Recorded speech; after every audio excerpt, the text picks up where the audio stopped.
పుణ్యము అన్న మాటకు అర్థం ఏమిటంటే నాకు ఇది కావాలి అని నిజానికి అడగడం. దేనికి చేస్తున్నావు?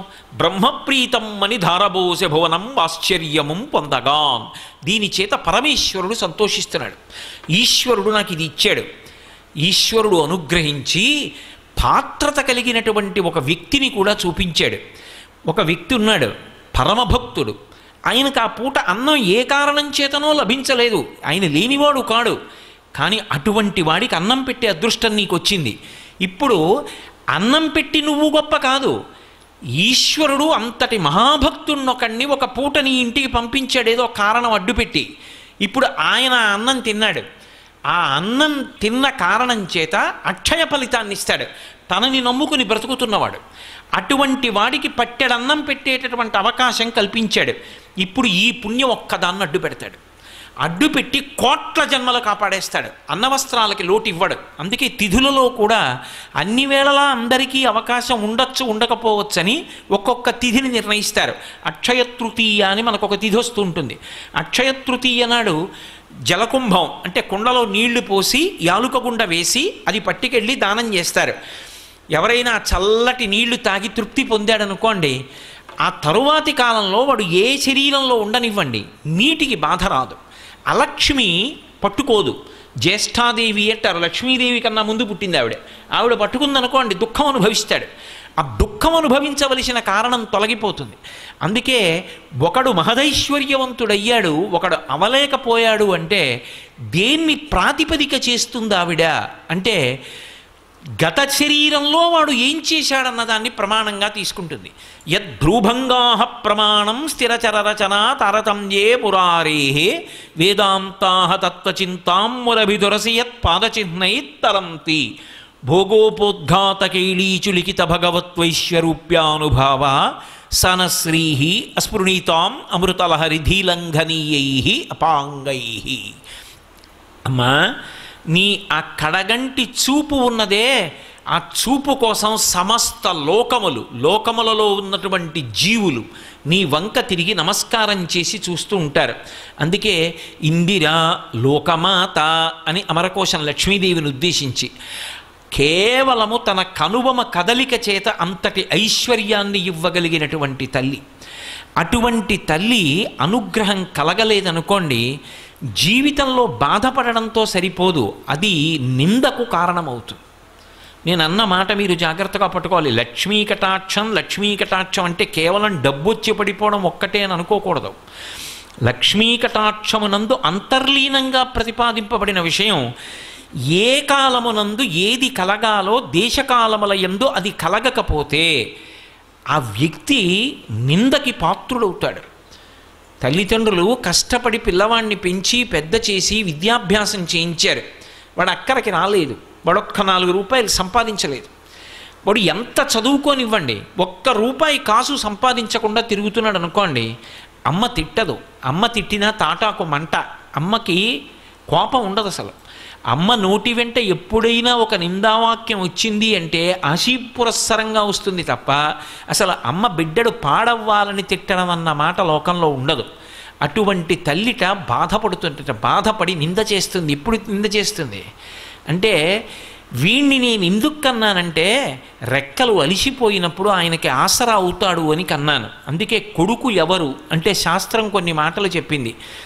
ఏ కొడుకు తండ్రి ఒక చూరు కింద ఉన్నప్పుడు కొడుకుతో కలిసి ఉన్నప్పుడు ఆ కొడుకు తిరుగుతుంటే తండ్రి ఆనందపడిపోతాడో, ఆ చూపు చాలు వాడు తిరుగుతున్నాడు అని ఆనందపడిపోవాలి. తండ్రి పడుకుంటున్నాడు, కొడుకు వచ్చి ఒక్కసారి కాళ్ళొత్తి వెళ్ళాలి తండ్రి గారికి.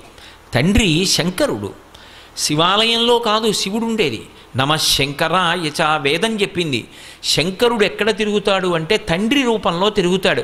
తండ్రి ఆర్తి ఎప్పుడూ శుభాలు చెయ్యాలని ఉంటుంది. నేను పాడైనా పర్వాలేదు, నా కొడుకు సంతోషంగా ఉండాలి అని తండ్రి ఆలోచిస్తాడు. అటువంటి తండ్రి కాళ్ళు ఒత్తడం అంటే పరమేశ్వరుడి కాళ్ళు ఒత్తడం. అటువంటి కొడుకు ఒక వయసు వచ్చిన తరువాత కూడా ఒక్క రూపాయి సంపాదించలేదనుకోండి, మాతా నిందతి నాభినందతి పితా భ్రాతా న సంభాషతే భృత్యకుప్యతి నానుగచ్చతి సుతా కాంతాపి నాలింగతే అర్ధప్రార్థన శంకయా నకురుతే సల్లాపమాత్రం సుహృత్ తస్మాత్ నైతికమర్ధమార్జన శృణు సఖే విత్తేన సర్వే వశాః. సఖే, ఓ స్నేహితుడా విను అని ఒక ముఖ్యమైన విషయాన్ని ప్రతిపాదిస్తున్నారు. డబ్బు లేకపోతే నిందకి గురైపోతావు. ఎంత డబ్బు అన్న ఆర్తి వద్దు, కానీ సంపాదించాలి, ప్రయత్నం ఉండాలి. ఆ ప్రయత్నం కూడా చేయకుండా ఒక్క రూపాయి సంపాదించకపోతే మాతా నిందతి, అమ్మ నిందిస్తుంది.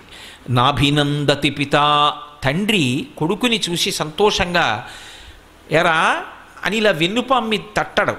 నాభినందతి పిత భ్రాతాన సంభాషతే, మేము కష్టపడి సంపాదిస్తాం, వీడొక్క రూపాయి తేడు, అన్నదమ్ములు మాట్లాడరు. భృత్యకుప్యతి, సేవకుడు చెప్పిన పని చేయడు, ఒక్క రూపాయి ఇవ్వలేవు కానీ పనులు చెప్తావా అంటాడు. భృత్యకుప్యతి నానుగచ్చతి సుత, తండ్రి గారి ఇంట్లోకి వస్తూ ఉంటే కొడుకు జలపాత్ర పట్టుకుని ఎదురొచ్చి నాన్నగారు కాళ్ళు కడుక్కోండి అనాలి, ఎదురు రాడు. నానుగచ్చతి సుత కాంతాపినా లింగతే, భార్య కూడా ప్రియమార ఆలింగనం చేసుకోదు. ఆఖరికి అర్ధప్రార్థన శంకయాన కురుతే సల్లాపమాత్రం సుహృత్. సుహృత్ అతను చాలా మంచి స్నేహితుడు, అతనేమి దోషభూయిష్టమైన నడవడి ఉన్నవాడు కాడు.